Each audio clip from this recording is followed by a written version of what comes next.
We continue our conversations with all 17 candidates for Denver mayor with Ean Thomas Tafoya, longtime environmental activist and community advocate. Welcome to Next. Thank you for having me. Your top priority, as you list them, is regional cooperation, and that is the least sexy sounding top priority I've ever heard. How do you get Denverites to care about regional cooperation? Well, I think they already care about regional cooperation. We talk about our air problems, our transportation issues, our housing crisis, the homeless crisis. These are regional issues that Denver's taking on. How I came up with it is when I was in my early 20s, I was part of the Denver Inter-Neighborhood Cooperation. Well, that's when I got involved. I've been involved in this entire time. Our motto is neighborhoods work best when neighbors work together. Regions work best when cities work together. I want to be a leader that's going to take that seat at the Denver Regional Council of Governments, going to go sit down with 47 other leaders and say, how are we going to solve our biggest problems and take advantage of the big time money that's flowing down from the federal and state level. So you see some of that friction between municipalities on issues like homelessness, where you got Douglas County literally transporting people out to other places because they don't have services. Aurora's got one approach. Denver's got another approach. We're going to spend a bit of time talking about homelessness here. But how does the regional approach to homelessness differ from what we hear from some of the other candidates? Well, I mean, I think with everybody, the amount of public land that is available for us, whether it's safe outdoor sites, camping sites for cars in the short term, and then as we build up to taking over old commercial spaces and turning it into housing, if we think of it as a bigger system than just Denver and sharing that load of the 8,000 people across everyone, the solutions become much simpler, I think, and they become much more centered in the community.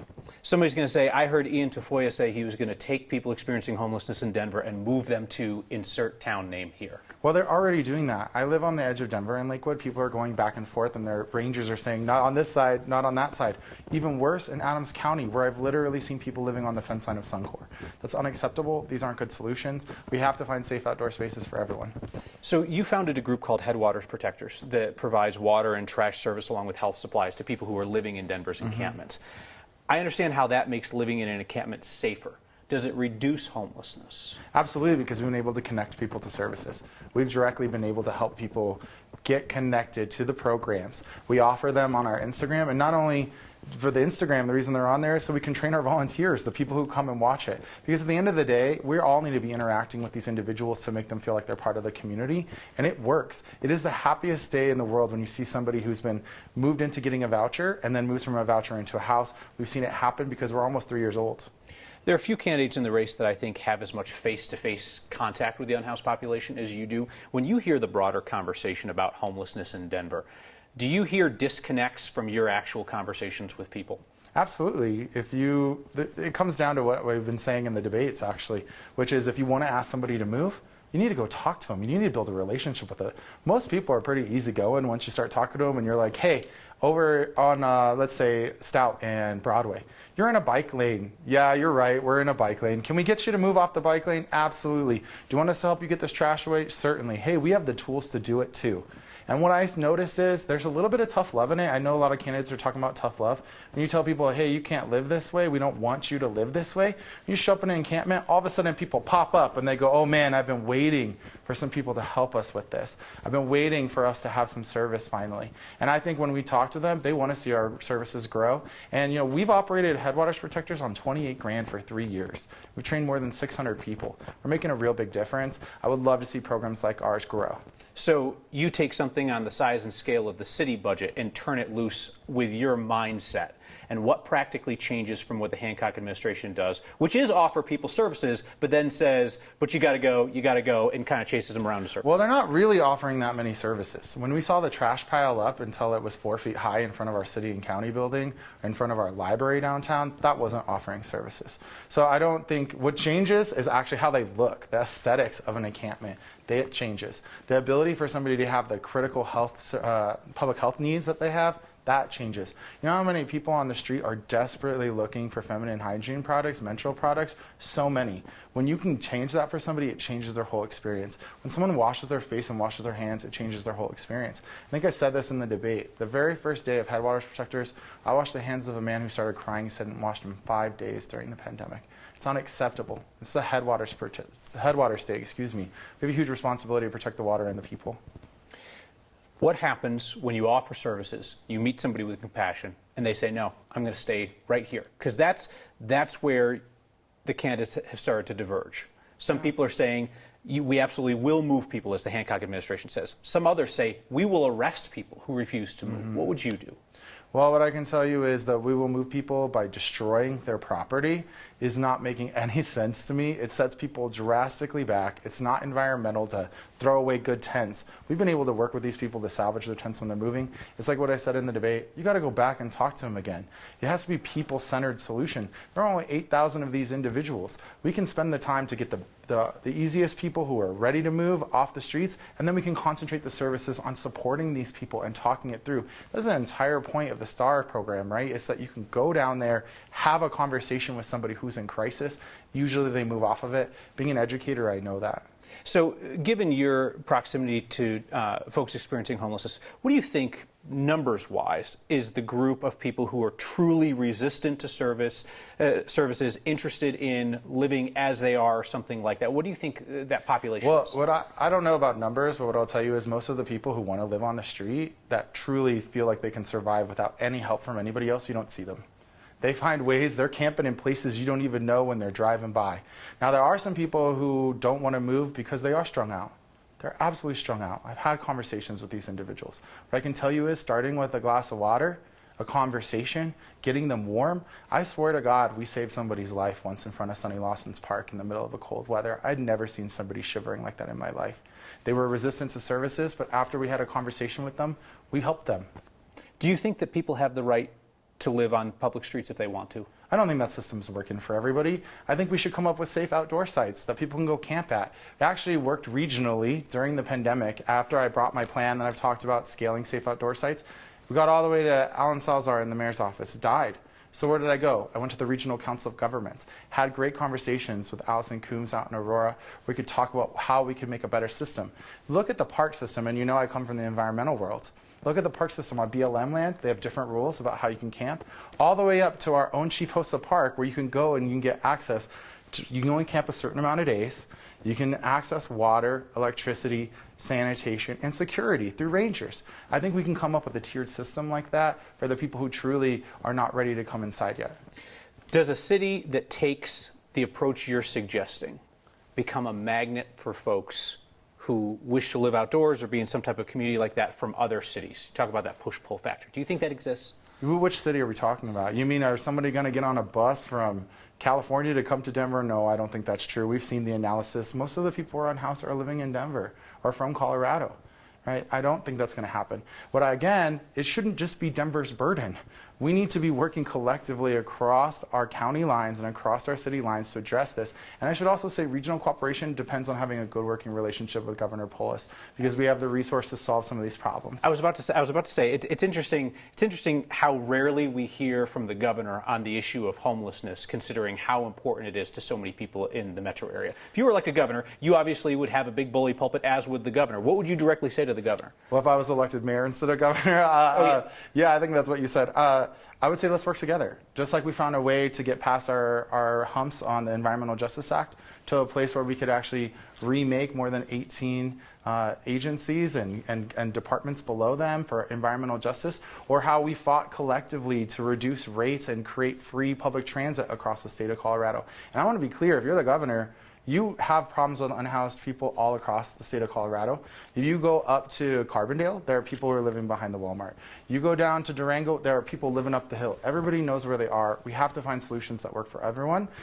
The governor's responsibility is to work with us to find solutions that fit our climate, where we're at, how much money we actually have to solve the problem ourselves.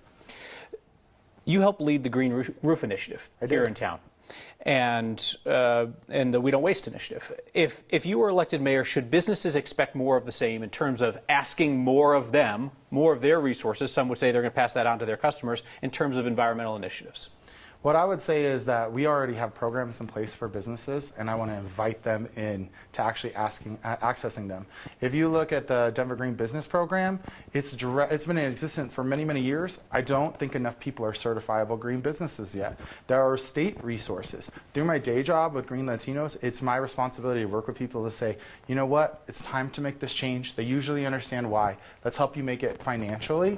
But are we going to have a once-in-a-life opportunity to change our way our business business practices are, to change the way our infrastructure is, absolutely. They should expect to be working with me. The problem in the past and why we went to the ballot is because we went to the government. We created the plans. There wasn't leadership to help bring the business community along. And so we had to go talk to the people, because the people that are in my age group and even younger than me see the writing on the wall with the science, and we're very, very concerned what it means for water in Denver, Colorado. So when it comes to compelling business, carrot, stick, both? Both. Okay. Much to the chagrin of a lot of Republicans, California often kind of pulls the rest of the country towards its environmental policy because of the size and the strength of its economy. And similarly, it seems like the city of Denver could kind of do that for the state of Colorado. That even if the legislature and the governor do not share your mindset on environmental issues, Denver could kind of go it alone on some things that would pull the rest of the state behind. Do you see some examples of where Denver could lead, even if the rest of Colorado isn't ready to follow right now? I think the rest of Colorado is ready to follow. I travel all across the state of Colorado, and I work even with Republicans across the aisle right through my company. My company works with people, no matter what their background is, to say, you need to have solutions for lowering your energy costs. I've ridden horseback with people in Westcliff saying, I want to have solar panels. I think where Denver can lead the way is that we have already, because of the work I've been a part of, created resources that we can capital stack to create more change faster. And what I would love is if those businesses were in Denver. I'm going to give you an example. E-bike rebate, which came out of the climate office that we helped create and the fund. We have one of the only American builders in the United States in Sun Valley, Fat E-bikes. Huge supporter of them and the work that they're doing. We should have more of that business. They're growing their business and hiring people. That's the kind of thing I want to export and grow our economy out of Denver, Colorado. You've talked about the importance of water. Yeah. Maybe we're going to get asked to water our lawns a little bit less this summer. There's not people don't feel water. You know, they don't feel the sacrifice. They don't feel the dire drought in the West a lot of times. We talk about it on the news, but at the end of the day, people might be asked to turn down their sprinklers from 13 to 11 minutes a day or something like that. Do Denverites need to sacrifice more when it comes to water? What would that look like? Yeah, everyone needs to jump in and do part of it. You know, being an indigenous person and being from the headwaters of the Rio Grande, we can see the change. People migrated because of water in the past. We don't have that ability now because our societies aren't mobile. They're stationary. We are feeling it. I know people are worried. Look at what happened in Lake Powell. All last year, people were at Lake Powell and people were shocked. Or you can go to South Africa where they literally ran out of water. It is a real reality for everybody. And yes, we have to be moving away to more native plants, to lessen our lawns. But guess what? The city and county of Denver provides parks for you. So why don't you get it out and come to the park and build community, because that's the purpose of it. So city of Aurora has already taken a step to limit new turf grass installation. Would you do that in Denver? I think that's a good idea. I would work with city council. I mean, at the end of the day, what I think people won't talk enough about is city council passes the laws, mayor enacts the laws. We can work together to create those. But we have a plan for climate action. We've consistently not met it. What I'm looking forward to being is the mayor that has leadership with council members to pass the laws we need, and we've already done the public engagement for. Let's talk about Suncor. You've worked on issues around Suncor for years. Does Suncor need additional regulation, or does Suncor need to close? Well, I think long-term Suncor needs to close. We all know we need to transition off of fossil fuels. What's long-term? Well, I mean, if we have any goals of hitting renewable energy by 2040, I think that's where we need to be headed towards. We're already coming up with some new liquid fuels that are good for long hauling and for airplanes. I think the technology is advancing and we're investing in it. In the meantime, absolutely they need new regulation. One of the things our community's been asking for more than 10 years is there's actually 2 plants operating under 2 different permits. We've been asking for years to put them as one permit so the community can engage one time to talk about what's happening there. The other day I left a forum in Park Hill and I drove and I saw the largest flare I think I've ever seen at Suncor in my entire life. We've shown them, and Congresswoman DeGette has joined us in saying we can put a stop to the flaring. We can move to better technology now. But we also have to be planning for the future of what it looks like without them. Is that something that can be accomplished on the state level, or is this solely just pressure at the federal level? You know, the state's been a huge part of it. It took us years, about 5 years, for us to pass the Air Toxics Act, which is really trying to backfill the failures of the Clean Air Act at the national level. But here we just passed it to require monitoring on the fence line. Suncor sued the state part of the work I've done, we've joined into that lawsuit to defend the state, to get the will of the people done. So the state plays a critical role because they authorize the permits. And we've needed them for a long time to change their practices. And that's why, as the chair of the Environmental Justice Task Force, we've laid out a roadmap for them to do it. It's not going to happen today. It has to be consistent and persistent. That is what social equity is really about. Last question. Do you think that Denver is ready for a truly progressive mayor? I'm sure you'd put yourself in that camp, but there's some other folks in the field who probably put themselves in that camp. I was asking Leslie Herod about this when she got into the race, about whether Denver's ever had a progressive mayor. And she gave me a very good political answer about how everybody's been progressive in their own way. Oh. But in terms of what we typically think of now as the progressive movement in America, is Denver ready for a truly progressive mayor? Yeah, I absolutely think so. Look at how our state's politics have shifted to the left. Look at what we've been able to do. I'll give you an example from green roofs to where we're at on Waste No More. I think we won 54% in 2017. We won 71% just a few years later. I think the people of Denver are ready to be progressive and get the work done, whether that's for housing, the environment, for water, for police reform, all of it. We're there, we've marched in the streets, we've signed the petitions, we go to the ballot box, and we're working collaboratively. And I know that because the mutual aid networks are stronger than I've ever seen out of COVID. And we have a responsibility as leaders to really foster them before they disappear. Because those great connections did so much to make sure our communities were fed during the pandemic. Ean Thomas Tafoya, thank you for your time. I appreciate it. Thank you.